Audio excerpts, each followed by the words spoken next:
창세기 4장. 아담이 그의 아내 하와와 동침하매 하와가 임신하여 가인을 낳고 이르되 내가 여호와로 말미암아 등남하였다 하니라. 그가 또 가인의 아우 아벨을 낳았는데 아벨은 양치는 자였고 가인은 농사하는 자였더라.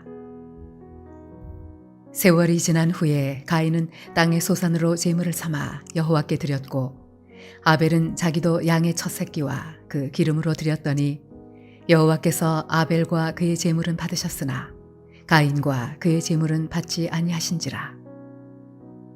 가인이 몹시 분하여 안색이 변하니 여호와께서 가인에게 이르시되 네가 분하여 함은 어찌 됨이며 안색의 변함은 어찌 됨이냐. 네가 선을 행하면 어찌 낯을 들지 못하겠느냐. 선을 행하지 아니하면 죄가 문에 엎드려 있느니라. 죄가 너를 원하나 너는 죄를 다스릴지니라. 가인이 그의 아우 아벨에게 말하고 그들이 들에 있을 때 가인이 그의 아우 아벨을 쳐 죽이니라. 여호와께서 가인에게 이르시되 내 아우 아벨이 어디 있느냐. 그가 이르되 내가 알지 못하나이다. 내가 내 아우를 지키는 자니이까. 이르시되 네가 무엇을 하였느냐. 네 아우의 핏소리가 땅에서부터 내게 호소하느니라. 땅이 그 입을 벌려 네 손에서부터 내 아우의 피를 받았은즉 내가 땅에서 저주를 받으리니 내가 밭을 갈아도 땅이 다시는 그 효력을 내게 주지 아니할 것이요 너는 땅에서 피하며 유리하는 자가 되리라. 가인이 여호와께 아뢰되 내 죄벌이 지기가 너무 무거우니이다. 주께서 오늘 이 지면에서 나를 쫓아내시온즉 내가 주의 낯을 배웁지 못하리니 내가 땅에서 피하며 유리하는 자가 될지라. 무릇 나를 만나는 자마다 나를 죽이겠나이다. 여호와께서 그에게 이르시되 그렇지 아니하다.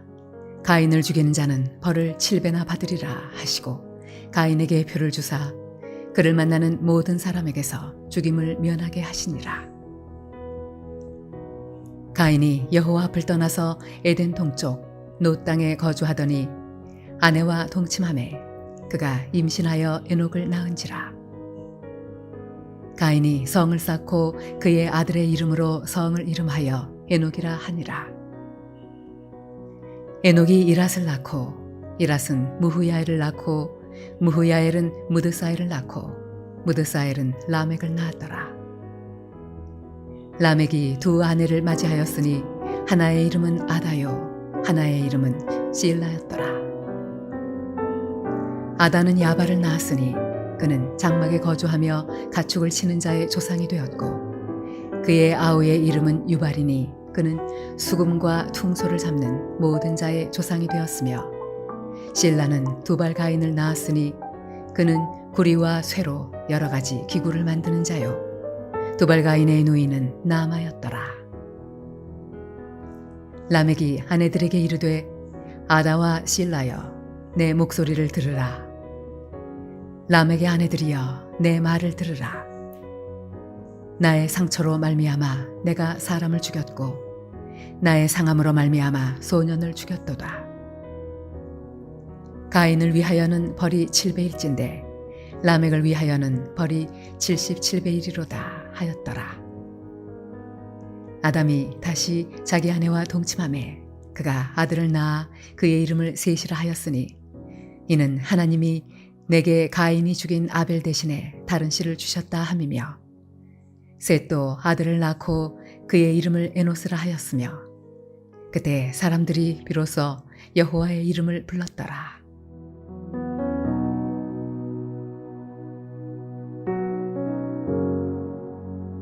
할렐루야. 오늘 하루 우리가 살아가는 삶이 하나님이 기뻐하시고 하나님의 영광 받으시는 삶이 되시기를 소원합니다. 성도님들께 질문 하나 하도록 하겠습니다. 일주일에 우리는 몇 번 예배를 드리십니까? 적어도 한 번에서 10번 이상의 예배를 드립니다. 그런데 우리가 이 가운데 한번 생각해 봐야 될 것은 과연 우리가 드리는 한 번 또는 10여 번의 이런 예배를 과연 하나님은 기뻐 받으실까 하는 것입니다. 예배에 대한 제약이 없이 언제든지 정해진 시간에 우리는 성전에서 예배를 드릴 수 있고 또한 드리고 있습니다. 그렇다면 과연 하나님은 우리가 드리는 그 예배들을 기뻐 받으실까요? 이러한 질문에 우리는 오늘 읽은 이 4장의 말씀을 통해 깊이 생각해 보는 시간이 되시기를 원합니다. 우리가 3장에 아담과 하와가 하나님의 말씀에 불순종하고 죄를 지음으로 말미암아 에덴 동산에서 쫓겨나는 이 장면을 보게 되었습니다. 그 후에 보면 이렇게 쫓겨난 아담과 하와는 동침하여서 가인과 아벨을 낳게 됩니다. 이러한 내용이 우리가 읽은 오늘 이 본문 말씀 가운데 나와 있는데요. 그런데 이 가인과 아벨은 시간이 지난 후에 하나님 앞에 첫 예배를 드리게 됩니다. 3절에 가인은 땅의 소산으로 하나님 앞에 제물을 여호와께 드렸다라고 말씀을 하고 있고요. 4절에 아벨은 양의 첫 새끼와 그 기름으로 하나님께 드렸다라고 말씀하고 있습니다. 여기서 하나님께 드렸다는 것이 곧 오늘 우리가 드리는 예배인 것입니다. 그러나 하나님은 아벨의 제물은 받으셨지만 가인의 제물은 받지 않으셨습니다. 그 이유가 어디에 있을까요? 그 이유와 근거를 우리는 히브리서 11장 4절 말씀에서 찾아볼 수 있습니다. 믿음으로 아벨은 가인보다 더 나은 제사를 하나님께 드림으로 의로운 자라 하시는 증거를 얻었으니 하나님이 그 예물에 대하여 증언하심이라 라고 말씀하고 있습니다. 가인과 아벨의 예배의 차이에는 두 가지의 차이점이 있습니다. 첫째는 믿음이고요. 둘째는 예물입니다. 우리가 여기서 주목해 보아야 될 것은 예물입니다. 믿음은 어떠한 것인지 우리는 대충은 알 것입니다. 그런데 여기서 왜 하나님께서 예물에 대하여 증언하셨다라고 말씀을 하셨을까요? 여기서 예물이라고 하는 것은 어떤 것을 얼마를 드렸느냐에 대한 것에 초점이 맞춰져 있는 것이 아니라 어떤 마음과 자세로 드렸는가 하는 것에 그 초점이 맞춰져 있다라는 것입니다. 아벨이 드린 것은요, 양의 첫 새끼와 그 기름이다라고 말씀을 표현하고 있습니다. 이것을 원어로 보면 첫 새끼라고 하는 이 단어가 빼코라라고 하는 이 단어인데요. 이 단어의 표현은 단수가 아닌 복수로 되어져 있습니다. 즉 아벨이 드린 것은요, 하나의 첫 새끼가 아닌 처음 난 여러 마리의 양의 새끼라는 것을 우리가 알 수 있습니다.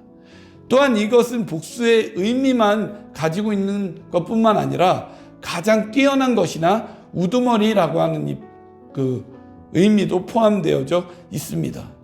이 원어의 의미로 말씀을 보게 되면 아벨은 자신이 가장 좋은 것을 드렸다라고 하는 의미가 되는 것이죠. 이것은 정성을 다하여 가장 좋은 것을 드렸다는 의미가 되는 것입니다. 처음 난 것 얼마나 귀중하겠습니까? 양이 새끼를 베서 처음 난 그 새끼, 그것이 아벨에게 있어서는 가장 소중했던 것 아니겠습니까?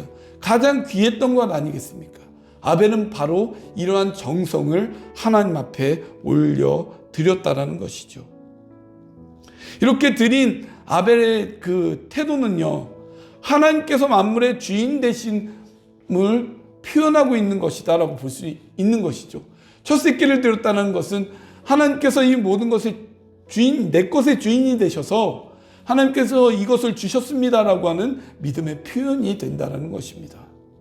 자기가 이것을 얻은 것이 아니라 이것을 주신 이 모든 것이 하나님의 것이기 때문에 이것의 가장 귀중하고 소중한 것을 하나님께 드립니다라고 하는 자신의 정성과 마음을 하나님 앞에 표현한 것이 된다라는 되는 것입니다. 동시에 자신이 가장 귀한 것을 내어놓는 겸손의 표현이 또한 되기도 합니다. 이렇게 본다면 똑같이 하나님 앞에 예배를 드렸지만 가인은 단순히 형식적으로, 아벨은 정성을 다해 드린 이러한 차이가 있다라는 것을 우리는 발견하게 됩니다.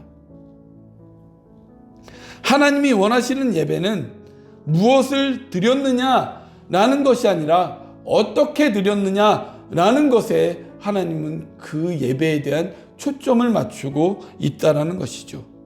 이사야서 1장 11절에서 13절의 말씀은 하나님께서는 이스라엘 백성에게 이렇게 말씀하십니다. 여호와께서 말씀하시되 너희의 무수한 제물이 내게 무엇이 유익하뇨? 나는 순양의 번제와 살찐 짐승의 기름에 배불렀고 나는 숫송아지나 어린 양이나 순염소의 피를 기뻐하지 아니하노라. 너희가 내 앞에 보이러 오니 이것을 누가 너희에게 요구하였느냐? 내 마당만 밟을 뿐이니라. 헛된 재물을 다시 가져오지 말라. 분향은 내가 가증히 여기는 바요 월삭과 안식일과 대회로 모이는 것도 그러하니 성회와 아울러 악을 행하는 것을 내가 견디지 못하겠노라 라고 말씀을 하셨습니다. 이스라엘 백성들이 하나님 앞에 예배로 나왔지만 하나님은 그 예배를 받지 않으시고 가증히 여기셨습니다. 왜 그렇습니까? 그것을 보이러 오고 마당만 밟는 형식적인 예배였기 때문입니다. 악을 행하면서 삶에서는 그렇지 못하면서 겉으로만 하나님 앞에 드려지는 그러한 형식적인 예배였기 때문이라는 것이죠. 한순간 한순간 하나하나 드리는 우리의 예배가 하나님께서 기뻐 받으시는 예배가 되시기를 소원합니다. 하나님 앞에 내가 죽고 하나님이 사시는, 단순히 몸만이 아닌 마음까지도, 또한 물질만이 아닌 우리의 생각과 중심을 다해 드리는 예배, 그것이 하나님께서 받으시는 예배인 것입니다.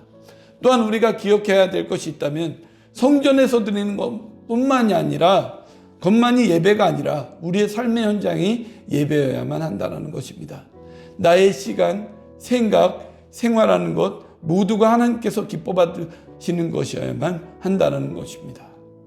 생활은 개차반으로 살아가면서 성전에서만 예배를 드리러 나온다 라고 했을 때 과연 하나님께서는 그 예배를 기뻐 받으시겠습니까? 삶에서부터 정성을 다해 드리는 예배로 나아감을 통해서 만이 하나님은 그것을 기뻐 받으시고요. 또한 이것을 통해 하나님의 축복과 은혜의 역사를 누리며 살아가는 우리의 인생이 된다는 것입니다. 우리가 드리는 예배의 현장이, 삶의 현장이 원하기는 하나님이 기뻐 받으시는 삶이 되며 예배가 되므로 정말로 그 속에 우리가 하나님 안에 참 만족을 누리고 기쁨과 은혜와 유익을 누리는 우리의 삶의 현장과 모습이 되시기를 주님의 이름으로 간절히 축원을 드립니다. 기도하시겠습니다. 하나님, 매일매일 살아가는 삶의 현장이 우리의 예배의 현장임을 아버지 앞에 기억합니다. 우리의 이 예배의 현장 가운데 하나님을 기쁘시게 해드리는 이 예배의 현장이 될 수 있도록 인도하여 주옵소서.